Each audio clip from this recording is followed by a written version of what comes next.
descubrirán que esa capacidad de mirar, de atender simultáneamente a sí mismos y a lo exterior, la pueden ejercitar cuando logran situarse en un sitio determinado. Es el gesto del que les hablaba antes, una zona que está situada más atrás y desde la que en efecto comprobarán que abarca mucho más y desde la que todo se ve mejor. Cuando vamos al cine, con una pantalla panorámica, sabemos que si nos situamos detrás, tendremos una visibilidad mayor, que para abarcar un paisaje amplio hemos de situarnos a distancia para verlo mejor. Así nos ocurre a nosotros. Desde atrás se ve mejor el panorama, todo lo que ocurre. Y esto que ocurre es que soy yo que estoy viviendo en relación con el mundo, que entra en contacto conmigo. Y esas dos cosas, yo, mundo, no componen nunca dos unidades realmente separadas, sino que constituyen una sola unidad dinámica. Para que yo realice esta unidad, es preciso que esté situado visualmente en el extremo de todo el proceso, y no en medio de la unidad, en la mitad del campo, pues entonces vería dos. La unidad quedaría partida en lo que hay delante y lo que hay detrás.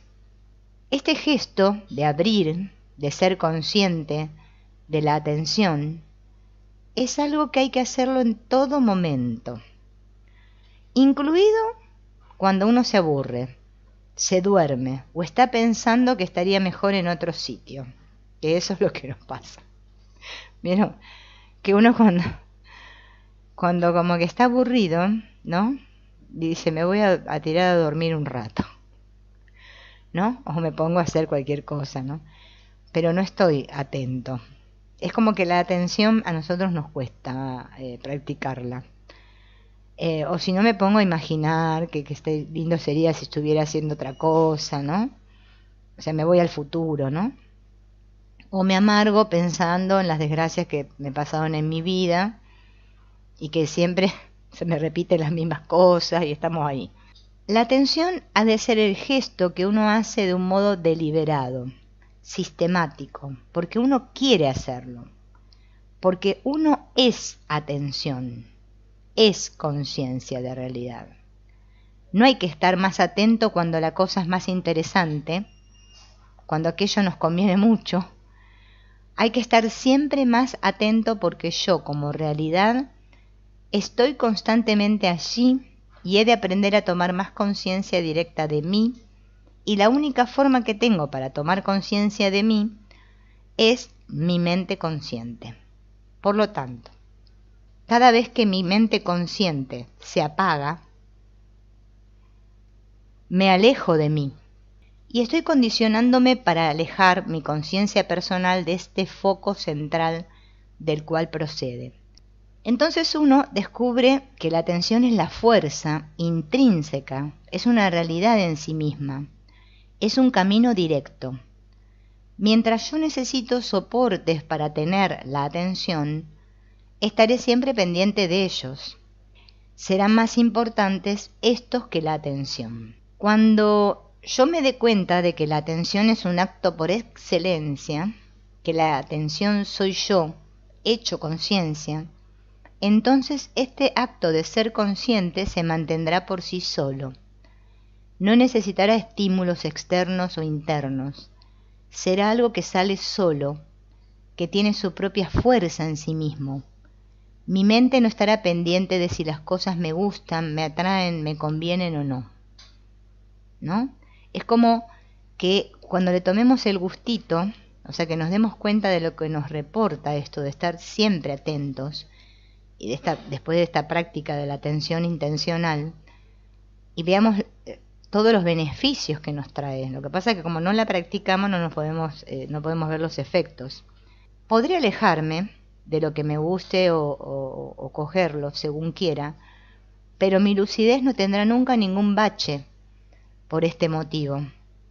Estará toda ella presente, centrada, actual, porque mi mente no dependerá nunca del objeto, sino que dependerá siempre por entero del sujeto.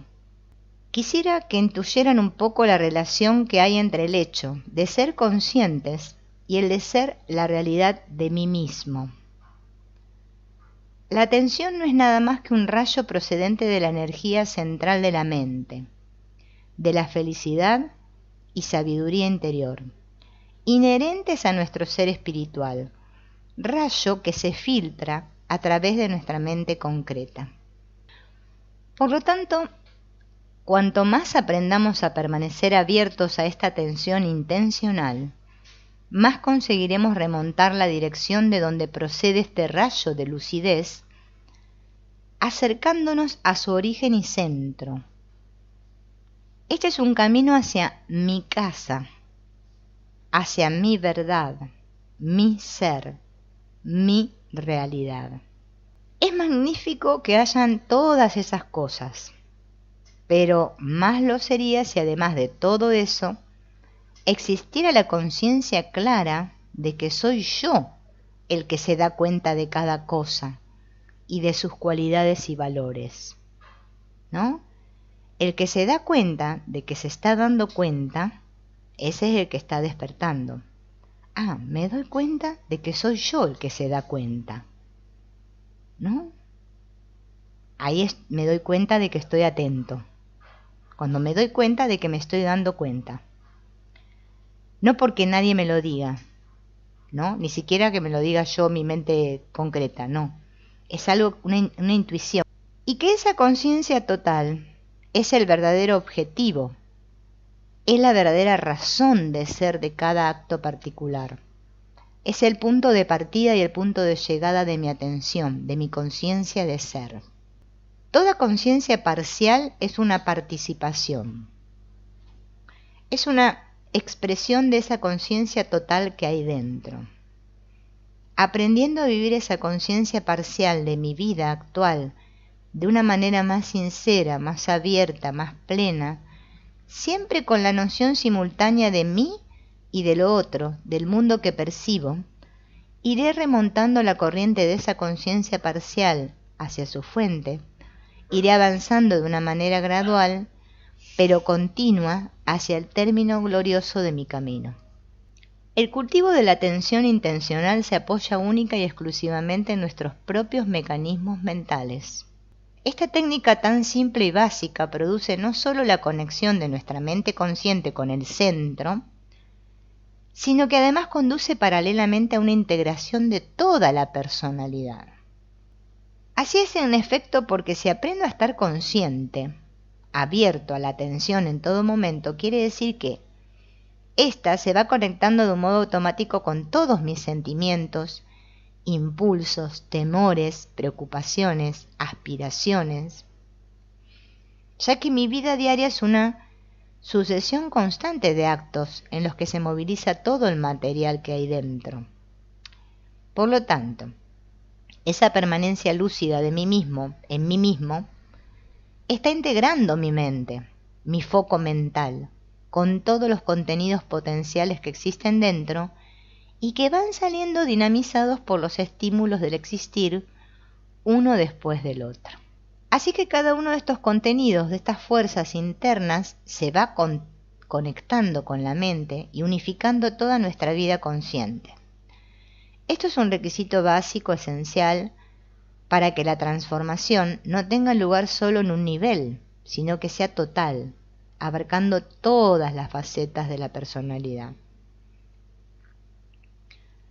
La mente es la cámara de compensación y es el centro coordinador y regulador de toda nuestra personalidad. Cuando todos los datos están integrados con nuestra mente consciente, entonces es cuando se produce la maravilla de que cada paso que se realiza en profundidad en el nivel de la mente transforma automáticamente todo el resto. El cambio es global y armónico, sin tensiones ni contrastes, sin crisis ni retrocesos. En cambio, si me dedico a una disciplina aislada, por ejemplo, la meditación o el estudio filosófico, el trabajo opera en una sola dirección, y si no me esfuerzo deliberadamente en contra, los efectos de profundización se alcanzan exclusivamente en un sector de la mente, desconectado del resto de mi actividad mental durante todo el día. La atención, en cambio, por el hecho de que ha de ser constante, permanente, va integrando todos los contenidos vivos, sean del color que sean, y al integrarlos con la mente, esos contenidos tienden automáticamente a coordinarse, a unificarse, lo que desde el punto de vista psicológico de salud mental es de suma importancia. Y lo es no solo de cara a nuestro buen funcionamiento en la vida cotidiana, sino incluso de cara a nuestra realización espiritual.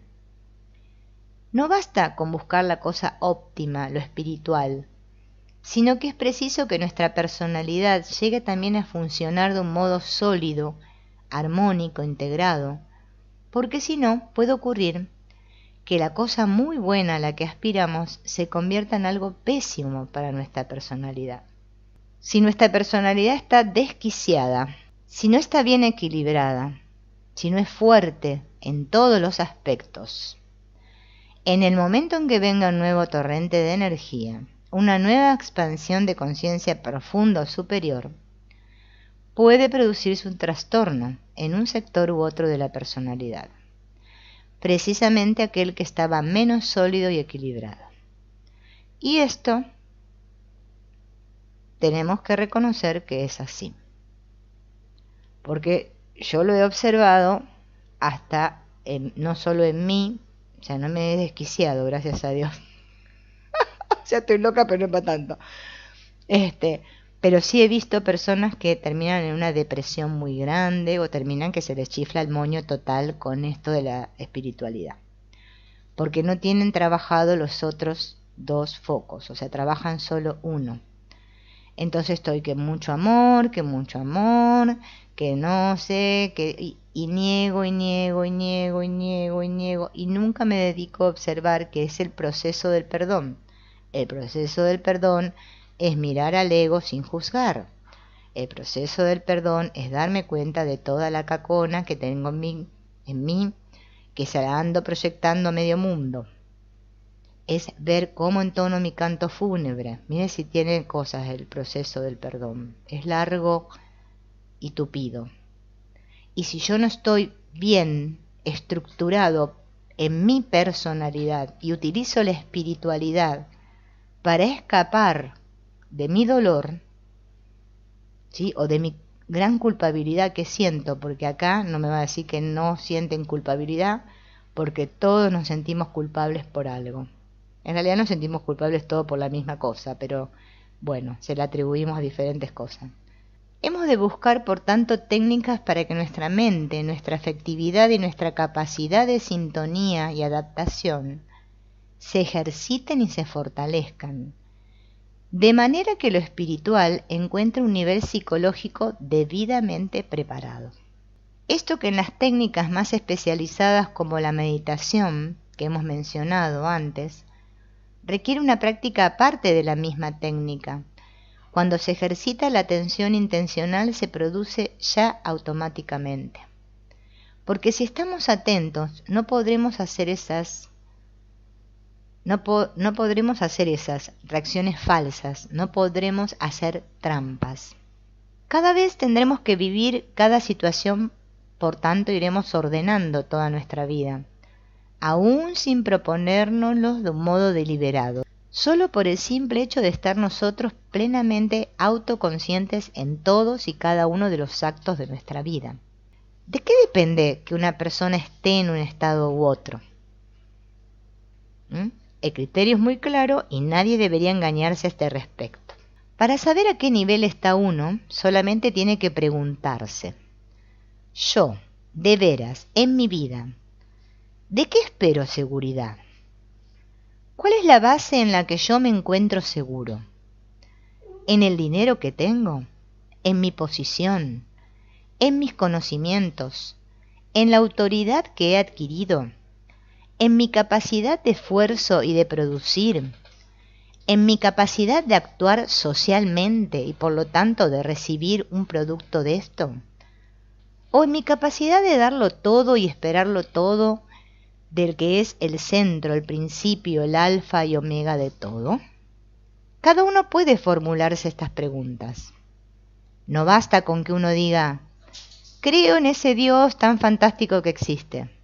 Eso no sirve para nada. Lo único que tiene realmente valor es, en mi vida diaria, ¿en qué me apoyo? ¿En qué baso yo mi seguridad cotidiana, mi seguridad de cada momento? Quizá descubramos que, en muchos aspectos, estamos inmersos en la ley de la selva. ¿Qué actitud tengo yo hacia los débiles y cuál actitud tengo hacia los fuertes? Esto nos dará la medida de nuestra actitud hacia el poder, poder físico, económico, político, social, intelectual, etc. Mientras estemos pendientes de esta ley, tendremos siempre una reacción desequilibrada, violenta, en relación con los débiles o con los fuertes. Sigamos preguntándonos, ¿por qué quiero ser más fuerte y más importante? ¿Por qué quiero ser más algo?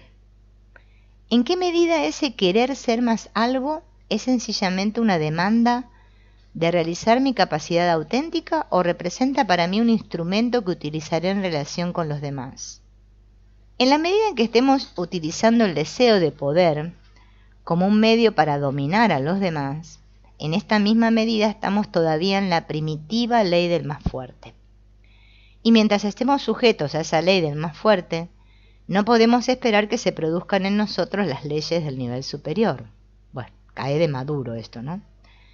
Nadie puede recibir nada de un nivel distinto al que vive. Cada nivel tiene su exigencia propia.